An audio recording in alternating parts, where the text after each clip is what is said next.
And now for the links, so you see there's a links like home samples video plugin right here, and which is a map, and we are adding the padding in the loop and adding the little style, basically font and the font width, font size and the font width, making a list. And you see here, and we are adding the build login button right here next to it. But while adding the login button, we are keeping it, you see the margin at the left 20, so that it doesn't get glued, and we don't have to use the sized box now, because it has a margin of 20 right here. And this is a width and height for the login box, and the very same way as we did the gradient for the box for the logo, the same way we had the gradient and the circular radius, and the we gave little blue 3 shadow with this one, and this is a little offset, like where it starts and where it's end. It's like a 0 and 8, and the blur, and we are making it a little blurry to give it a nice shadowy look. And the last thing, we are putting the text on the login on top of it with a letter spacing 1 and the font size and then white color. So at this point we get so this is where in my article I have little chunks of the code that I'm showing you how we achieved a particular thing, like how we did the header widget here, how we added the padding and achieved this, and then how we did the login button only, and we created login button. This is for navigation links, and when we put together everything, we get a nice header right here. So we are done with our step 1, creating the header. Now let's move on to the step 2, creating the page body, which is the bottom these things is. Okay, so page body. So in page body, first you see there is a big image right here. So let's push this image there.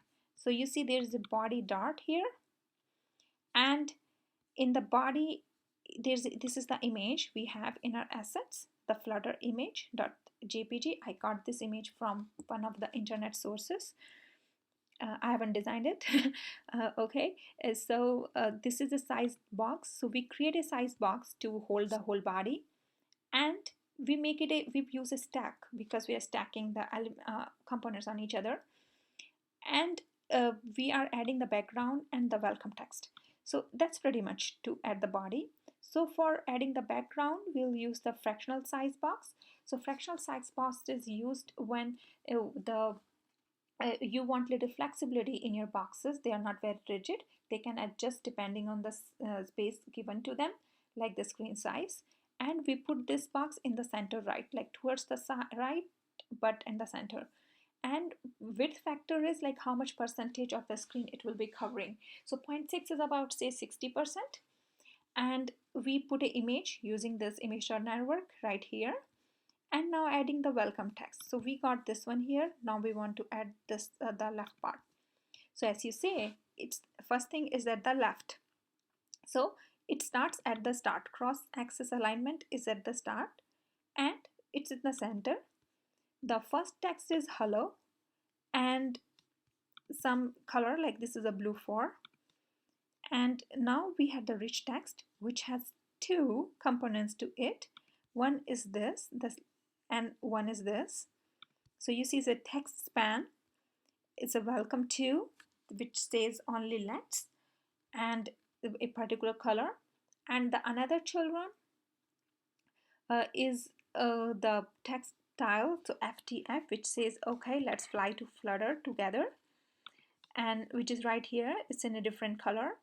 I'm just showing you this for example, like how we can change the different colors and can use the it can have different look for a particular text, changing the styles. And then have a little padding here, and this is a plain text right here, subscribe to keep you informed. And then have to add some space. We don't want it to glue together, this whole mailing input box. And this is where, that's why it's 40. You can reduce the size depending on your needs. And now we have an email box. So in email box is nothing but this whole thing where user can enter their email address, and can say subscribe. So email address is email box is the widget which holds this whole component, and the subscribe is the another component on it which has its own class here, subscribe button. So subscribe button has, it's an inkwell widget and has a decoration very similar to other buttons, login and the logo, and you see it's a blue 3 very similar, and the color transparent, and another inkwell, and on tab doesn't do anything yet, and has a row, and it's a subscribe button. We put the button and little which is says subscribe text, and little box, right, little space right in between which is a sized box, and an image for this image. That's a button and used by the email box. So you see an email box is being used here. For email box is very similar, but we use padding. In here we use inkwell first thing because we want an inkwell effect immediately when someone taps. Here we use padding and give a dimension to our padding, and add a container as a child and decorate it. It's a white, we want it to be white and little circular, and little bit shadow at the end which is a kind of black.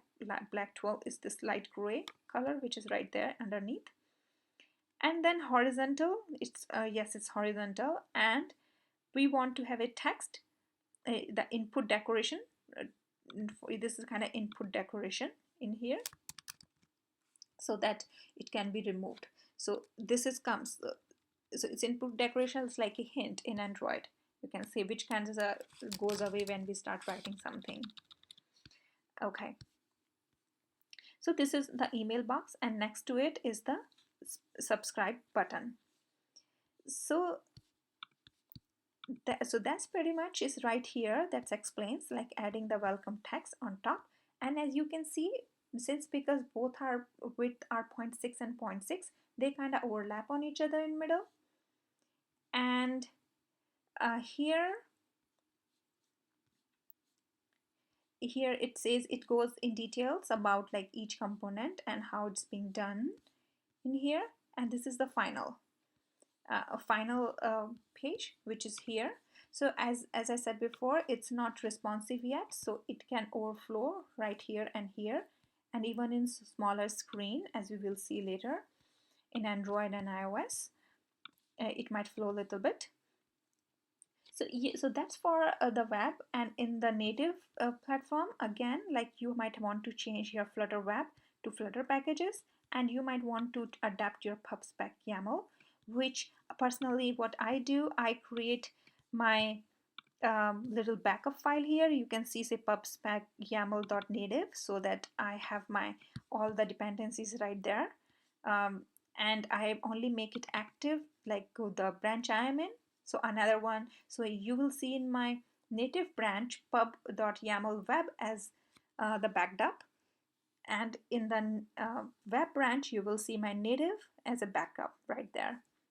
So that's how I work. It's up to you how you want to do that. So that's pretty much for this one.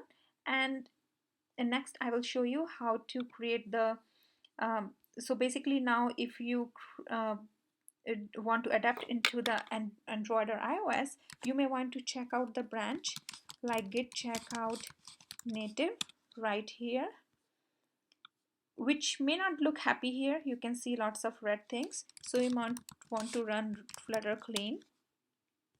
And I would actually close all the things so that everything is clean and nice. And then I don't have any device. Let's try on Android Studio. I hope, okay, there you go, it came fast. All right, as I mentioned, you can see these little things right here. It's an overflow just because it has a smaller screen size and this layout is not responsive yet. So in the responsive, we have to see like what's the dimension of the screen and lay out our design accordingly. That's the topic of my next article. So in here, this is the issue right now, and the same thing we can run into the iOS as well. So let's see if it comes. Okay. Okay, let's when it's coming. My source code for the web is right here, as is in the above. There's a link above there in the beginning also, if you wanna this one or native, and the same here, right here. And I use this Flutter to Fly app from a dribble design. I found it here and basically adapted to my hypothetical web app Flutter to Fly like this. And so that's pretty much in this particular article. We'll see if our iOS come first, and there is a code. All the code is right here in this my repository, and you see all the branches are right here. Again, in the native, there's a all native code is right there in the start. Okay, let me run this one. Let me pick iPhone and let's run it. If it comes, that will be nice. There's issue, so it takes a while because we are switching the environment. So it's like if you might want to run Flutter pubget for native environments and pubget for the web environment, and it takes builds and launch. So always in the first time in any of these three takes a little time, but afterwards it gets faster. But switching is a little costly. It, as you can see, it again every time you have to clean the project. And it takes building for the very first time. Yeah, so going back to the branches in here, it's a native code, has all the native Android and iOS completed code, and the start has the very clean Flutter application just to start it. So if you want to follow along with the article, you can start from here, or web setup. If you want to start for the web setup has the uh, uh, starter project for the web, adapted for web. Step 1 has the web project for the header implementation.